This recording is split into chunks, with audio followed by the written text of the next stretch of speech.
O'tgan videoning izohlarida ko'pchilik BI haqida birinchi marta eshitib turishgani haqida yozishdi. Shu sababli bugun Business Intelligence ni qanday ishlashini oddiy bir amaliy holatda ko'rsatib bermoqchiman.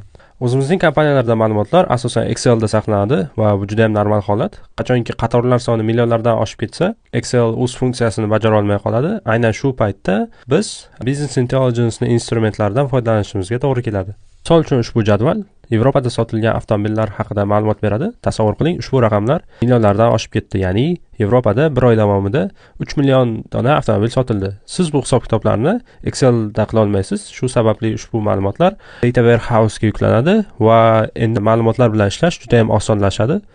Aynan ushbu ko'rinishni biz Business Intelligence deb atashimiz mumkin. Chunki ushbu hisobot Data Warehouse ga yuklangan ma'lumotlar asosida Yevropada sotilgan ikkinchi qo'l avtomobillar haqida ma'lumot beradi.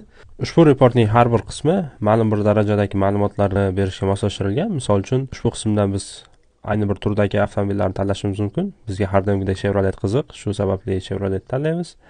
Yevropada 14 million yevrolik aylanma bo'lgan ushbu avtomobillarda va eng ko'p sotilgani SUV typdagi avtomobillar. Misol uchun ushbu qismdan biz shaharlarni tanlashimiz mumkin. Bizga shu shahar qiziqroq. Shu shaharda qancha miqdorda savdo bo'lgan? Demak, 3 million yevrolik aylanma bo'lgan. Bu shaharda ham SUV typdagi avtomobillar ko'proq sotilgan va pastki qismida nechinchi yilda ishlab chiqarilgan avtomobillar haqida ma'lumot olishimiz mumkin. 2010 dan 2019-yilgacha ishlab chiqarilgan avtomobillar eng ko'p sotilgan. Xulosa shundaki, ushbu turdagi tushunishga qiyin bo'lgan xom ma'lumotlardan tushunishga oson bo'lgan va biznesda qarorlarni chiqarishga yordam beradigan hisobotga ega bo'ldik. BI haqida ko'proq ma'lumotlar olish uchun obuna bo'ling va o'zingizni qiziqtirgan savollaringizni kommentariy qismida qoldiring.